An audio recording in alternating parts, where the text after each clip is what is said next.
पूनिया साहब थोड़ा थोड़ा थोड़ा हो जान दो, कहीं खड़ा हो गया, कहीं बैठ गया।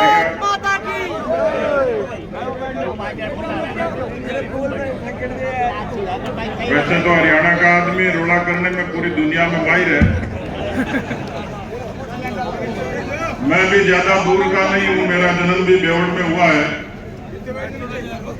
और नजदीक का जिला भिवाड़ी हिसार। मैं बता रहा था सबको कि थोड़ी बहुत तो मदद रिश्तेदारों के हाथ पैर जोड़ के करवा दूंगा। धर्मवीर जी को कह रहा था मेरा हरियाणा से, क्योंकि हरियाणा की जिंदा दिली, हरियाणा का आदमी, हरियाणा का जोर, हरियाणा का मेहनत, हरियाणा की ईमानदारी, हरियाणा की देशभक्ति वो पूरी दुनिया में मशहूर है।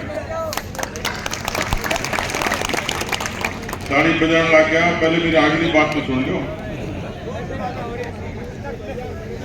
मैं जब समझदार हो तो रोडवेज तो राजस्थान में भी चलती, पर हरियाणा रोडवेज के बारे में मशहूर हो गया, तेज चले, ड्राइवर जल्दी ले जाए। मैंने दिल्ली और राजगढ़ जानो तो रोहतक हिसार होके राजगढ़ बस चले। मैं सुबह सुबह बस अड्डे पर गयो, कंडक्टर ने पूछो कि आप बस हिसार जाएगी के? बोले हाँ जाके बैठ ले। तो मैं मुझको पत्रा पर तो हनुमानगढ़ लिखे हुआ है। बोले पत्रा थोड़ी जाएगा, बस जाके बैठ ले। अब मैंने भी झटकोन पड़ी, मैं पूछो जी कितनी देर में पहुंचा दोगा? बोले बैठ। बहादुरगढ़ निकलता ही नफे सिंह ड्राइवर और एक्सीलेटर पे ईंट धर दी। बोले देख यो बहादुरगढ़ निकल के आ रही हो, रोहतक आ गई हो, इशारा के उतर ले। तो हरियाणा के लोगों की फितरत, हरियाणा की जिंदा दिली ये पूरी दुनिया में मशहूर है। इसलिए मशहूर है कि जमीन का टुकड़ा तो छोटा है, लेकिन हरियाणा के लोगों का जमीर बहुत बड़ा है। हरियाणा के लोगों ने कभी अपना जमीर नहीं बेचा। और इसलिए मैं कोई बहुत लंबी चौड़ी बात नहीं करूंगा, कुछ मुद्दे की बात करूंगा। मेरे को पार्टी ने पड़ोसी के नाते, किसान के नाते बगल के प्रदेश की चुनाव की जिम्मेवारी दी है और मैं ईमानदारी से अपना काम करने के लिए आया हूं। कुछ काम मैनेजमेंट का करूंगा, कुछ मजदूरी का करूंगा, लेकिन आप इतनी बात समझ लीजिए कि राजस्थान हरियाणा से खूब बड़ा है। उस राजस्थान में पहली बार मेरे जैसे किसी किसान के बेटे को इतने बड़े प्रदेश का अध्यक्ष बनाने का सम्मान दिया तो ये भारतीय जनता पार्टी ने दिया। मैं उस नाते ही आप लोगों के बीच में आया, इसलिए मेरे बीच में हमारे साथ में, क्योंकि मुझे सबसे पहले हरियाणा के राजनीतिक रूप से दर्शन कराए प्रोफेसर रामविलास शर्मा जी ने। मैं उस समय युवा मोर्चे का नया कार्यकर्ता था, ये कई जगह ले गए। DP दलाल साहब से बहुत लंबे अरसे से वास्ता है, कैप्टन अभय सिंह जी, हमारे तमाम यहाँ विधायक सब लोग मौजूद हैं, पार्टी के भी सभी लोग हैं। मैं कम टाइम में थोड़ी इतनी बात आप लोगों से करूंगा। मेरे साथ हमारे सुभाष पूनिया जी सूरजगढ़ से विधायक थे। सुभाष जी एक किस्सा सुनाते हैं। अब मुझे पता नहीं हरियाणा में वो समस्या का समाधान हो गया कि नहीं हो गया, धर्मवीर जी क्या करेंगे मेरे को पता नहीं। एक गांव में दो भाई हुक्का पी रहे थे, एक लड़के का बापू और एक उसका ताऊ। इतने में एक लड़का आ गया, तो आपस में दोनों भाई बात कर रहे थे, ये छोरा जवान हो गया, अब इसका ब्याह कर दें। ये बात छोरे के कान में पड़ गई और इतने में ताऊ ने आवाज लगाई, बोला छोरा चिलम भर जा, ठंडी होगी। तो लड़का मुड़ के बोला, ताऊ चिलम तो भर जाऊंगा, पर जिक्र यो ही जानना चाहिए तो ही चला रखे। तो देखो चुनाव को टाइम है और मोदी जी को गुणगान सगड़ा ही करे, लेकिन मैं उधर आयो तो मैंने सगड़ा राम राम करी। राम ने मानो, आप सब लोग मानो सब ने।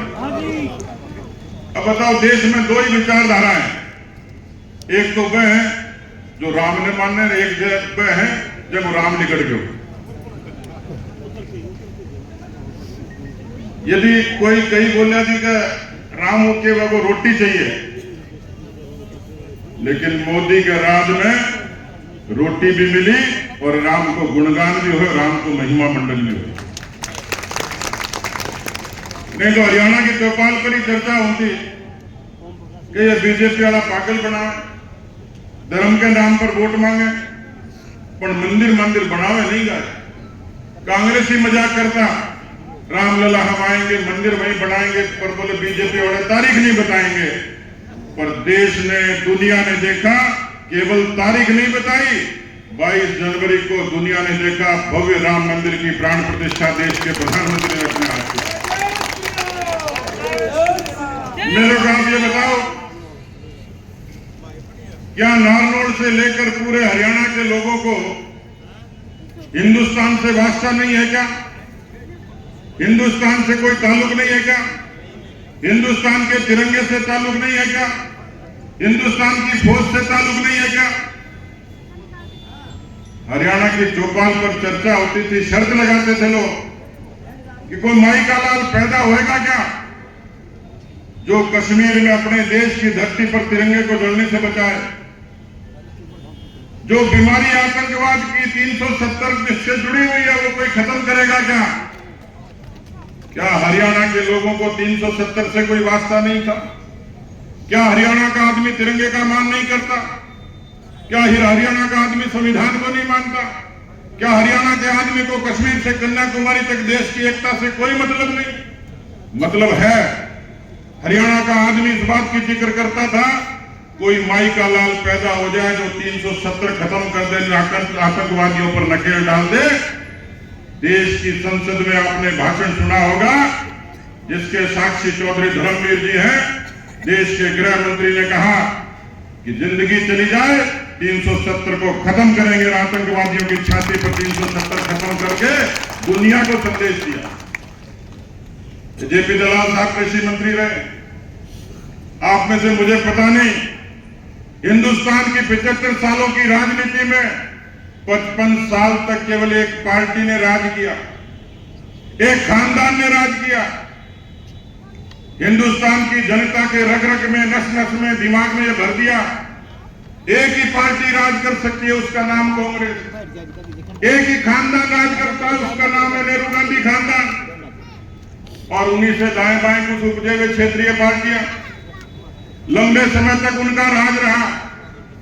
लेकिन 55 वर्षों तक की राजनीति और उसमें आप जोड़ लो वाजपेयी जी का राज, 10 साल का मोदी जी का राज, लगभग 15-16 साल तक भारतीय जनता पार्टी के राज में चौपाल पर कोई पूछे कि कांग्रेस ने क्या किया और बीजेपी ने क्या किया, मैं चुनौती देता हूं सब लोगों को। दलाल साहब बैठे, इनका मंत्रालय था, खेती और किसानी की बात करने वाले, उन लोगों को ये सीधी सीधी मैं बात कहना चाहता हूं कि इस समय खेती का बजट था 25,000 करोड़ और मोदी के आने के बाद देश के किसानों का खेती का बजट हुआ है 1,25,000 करोड़ रुपया, पहली बार हिंदुस्तान की धरती पर।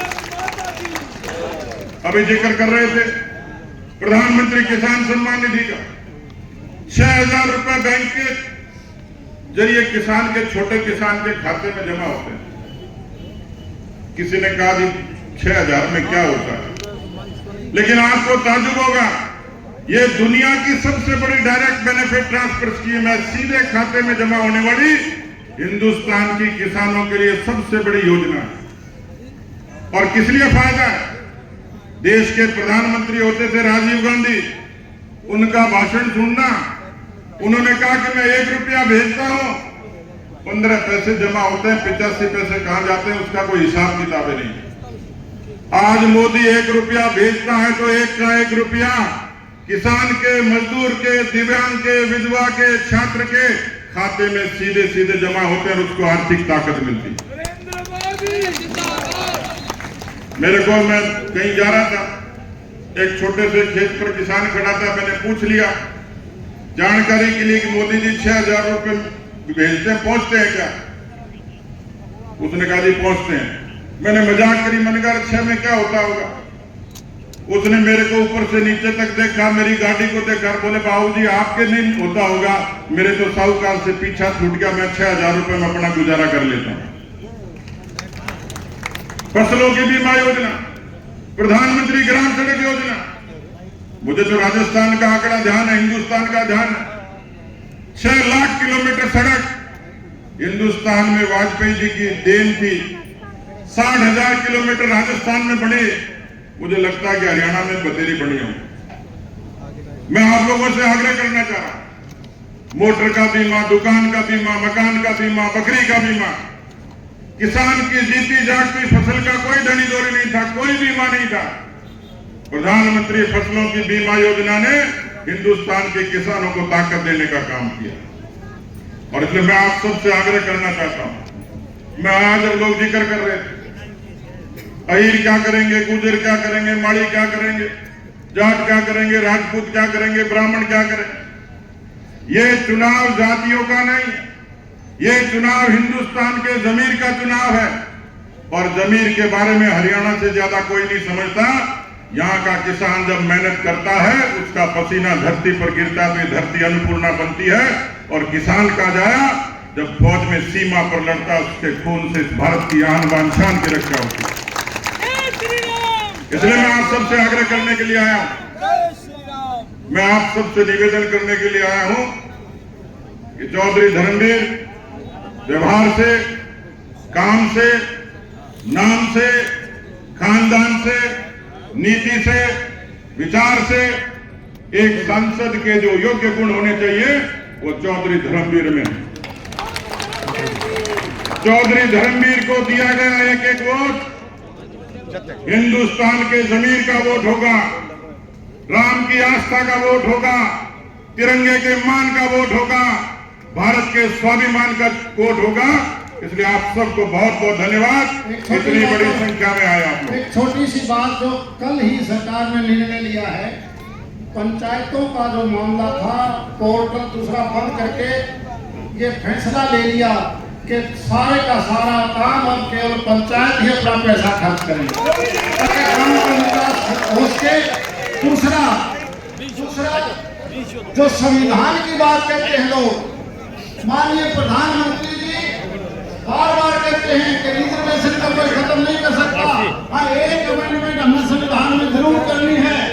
एक धर्म के लोग तो 4-4 शादी करते हैं और हिंदू केवल एक करता है, इसलिए एक कॉमन सबके लिए कानून बनाना है। इसलिए संविधान की बात करती है, आप और हम सब मेरी की तरह खाटू श्याम जी के भगत हो, इसलिए श्याम जी का नारा जरूर हो।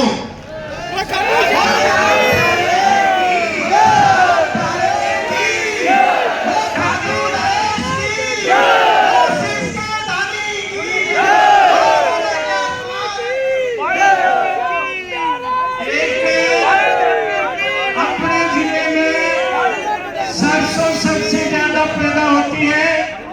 3 दिन से सरसों की खरीद बंद हो गई थी।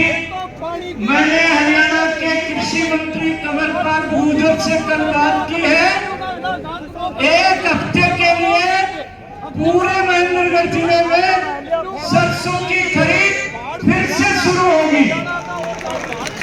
धन्यवाद शर्मा जी, आप सब इतनी बड़ी संख्या में उपस्थित हुए और 1 किलोमीटर तक पूरा जाम लगा हुआ है। अभी अपने मंत्री साहब कर रहे थे, अभी 1 किलोमीटर से पहले आप सुबह 9 बजे से लेकर के और अब तक लंबे समय तक पूरी कार्यक्रम को शांतिपूर्वक चुना और इतनी बड़ी संख्या में आप आए, आपकी उपस्थिति को प्रणाम करता हूँ। आप सब सदा 25 तारीख तक इतना सहयोग करेंगे ताकि 2.5 लाख से पिछली बार जिताया था और 6 लाख से अपनी बार जिताएगा। धन्यवाद आप सबकी।